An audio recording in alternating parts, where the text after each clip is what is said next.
Bonjour à toutes et à tous, je suis Nicolas Henry, responsable des salons Alexandre Henry, et aujourd'hui les amis, j'ai envie de vous emmener un petit peu dans le monde du conseil que vous pourrez vivre chez nous en salon.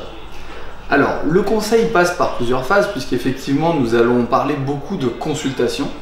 La consultation, c'est vraiment le moment privilégié où nous allons échanger avec vous un certain nombre d'informations et de données, on va dire, puisqu'elles seront également liées au diagnostic qui aura lieu pendant la consultation. Mais ça, c'est la partie technique. Sur la partie consultation, l'aspect conseil étant très important chez nous, en fait, on va utiliser quelque chose que vous voyez tous les jours autour de vous. Alors, est-ce que vous savez ce que c'est? Je vous laisse réfléchir. Peut-être que oui, peut-être que non, c'est un peu abstrait.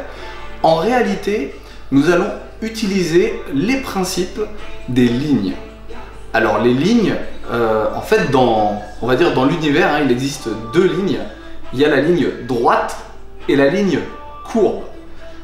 On ne va pas rentrer dans cette partie-là, on va rentrer plutôt dans les types de lignes. Et là, les types de lignes, savez-vous combien de types de lignes il y a? En fait, il y a trois types de lignes. Nous avons premièrement la ligne horizontale. Je fais la ligne horizontale. La ligne horizontale, donc comme l'horizon.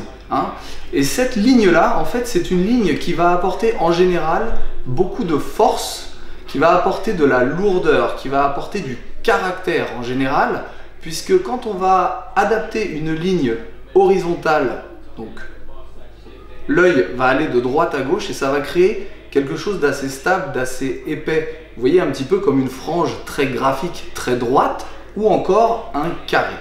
Donc ce sont des lignes qui vont donner de l'épaisseur aux cheveux et qui visuellement vont donner plutôt du caractère. Ensuite, nous avons par exemple, en deuxième, la ligne verticale. Ok? Donc là, l'œil va vraiment voyager de haut en bas et de bas en haut, ce qui va en général créer un effet d'élongation, d'allongement, et surtout ça va affiner. Donc par exemple, sur vos cheveux, clairement, l'idée va être d'alléger, de créer du mouvement, de la finesse et de la légèreté. Et à votre avis, quelle est la dernière? Puisqu'on est passé par l'horizon et la verticale, eh bien il nous reste la diagonale. La diagonale, elle va avoir quelque chose d'un petit peu particulier, puisqu'en fait, lorsque deux lignes, par exemple, une ligne verticale se croise avec une ligne horizontale, on va créer un angle. Donc encore une fois, l'angle, lui, il va créer encore un petit peu de force, puisque ça va être assez graphique. L'idée de la ligne diagonale, c'est qu'elle va venir en général briser les angles de ces deux lignes dont on a parlé juste avant, et on va dire qu'elle va venir arrondir. En fait, elle va venir apporter de la douceur, elle va créer aussi du mouvement, mais dans le sens vraiment d'arrondir.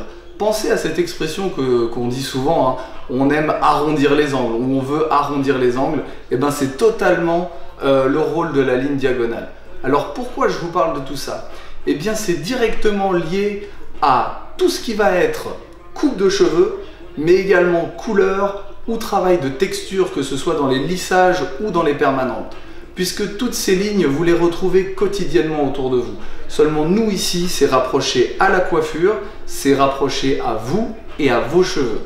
Donc quand on vous parlera de toutes ces notions, ou quand vous irez en salon de coiffure et qu'on vous apportera ces notions, j'espère que vous y verrez un petit peu plus clair et que vous aurez envie d'en savoir plus. Donc n'hésitez pas, si ça vous a plu, partagez, likez la vidéo, et puis si vous avez envie de parler d'autres sujets, je vous dis à très bientôt.